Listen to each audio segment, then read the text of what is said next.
Thank you for staying with us. My name is Winfrey Agbeleshi, and it's time for the news. President Bola Tinubu has expressed concerns over the blackouts in the northern region of Nigeria last week. He has directed efforts to end the disruption that has paralyzed social and economic activities after summoning the Minister of Power, Adebayo Adelabu, and the National Security Advisor, Nuhu Ribadu. The president also directed the Minister of Power and relevant agencies to speed up the pace of work to restore electricity to all the affected states in the north. The President Tinubu is saddened by the reports of vandalism and willful destruction of power infrastructure and other public assets that caused the unfortunate blackouts.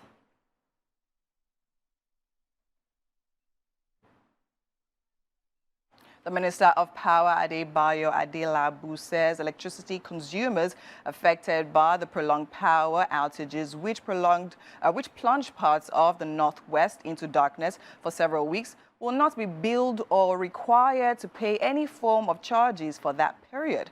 The minister said efforts have been concluded to fix the vandalized lines at the Shiroro power line.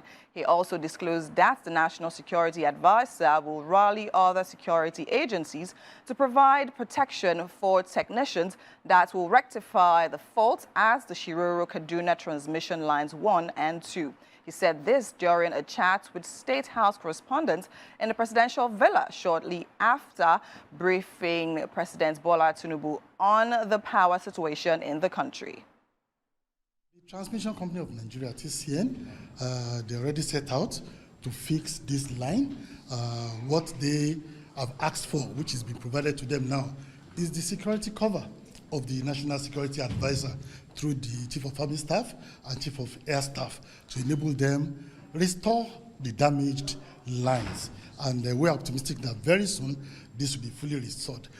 Yes, what we are working on, like I'm going to have a meeting with the chairman of NAC and all the discos. For those days during which they suffered blackout, there should not be billing of any sort for any customer, be it household customer, office consumer, or industrial consumer. They will be immune for billing for those periods. Moving on, the Minister of Interior, Olubunmi Tunji-Ojo, has described the deployment of the new electronic border security facilities as the Nigeria Immigration Service as the beginning of the new dawn. He said this at the induction of the newly trained operational officers of the E-Border Security Command and Control Center held at the Immigration Service headquarters in Abuja. According to the minister, the facilities are integrated to Interpol 247 MIDA solution and all criminal record database systems in the world.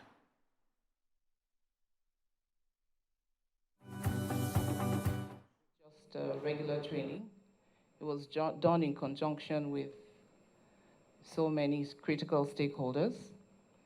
And it will interest you to know that you are the pioneers of this flagship project that NIS has embarked upon. I want to assure you that NIS is committed to training and ensuring that only competent officers are deployed to this unit. Today, it's a landmark day for NIS. Finally, NIS is beginning to give meaning to it. And over to sports. Manchester United are in talks with Sporting head coach Ruben Amorim over becoming their new boss. The 39-year-old has emerged as the leading candidate to succeed Erik ten Hag after the Dutchman was sacked on Monday morning. The Portuguese had been in the running to replace Jurgen Klopp at Liverpool in the summer before Arne Slot was handed the job. At the age of 36, Amorim led Sporting to a first league title in 19 years in 2021 and then won his second with the club last season. He has also won the Taça da Liga, the Portuguese League Cup on 3 occasions, twice with Sporting and once with Braga. Erik ten Hag is the 5th permanent Manchester United manager to be fired from the job following the retirement of Sir Alex Ferguson at the helm of affairs.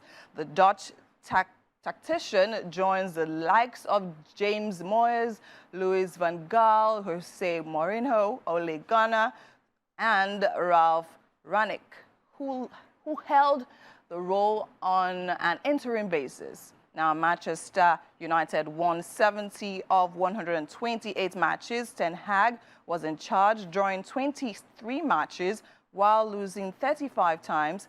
The Dutchman had a winning ratio of 34.7% during his time in charge.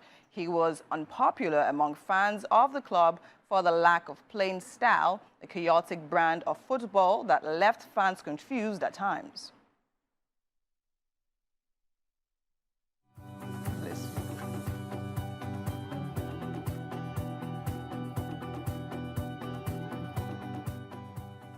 And that's all we're taking on news and sports for this hour. Do stay with us. So much more coming right here on Wake Up Nigeria.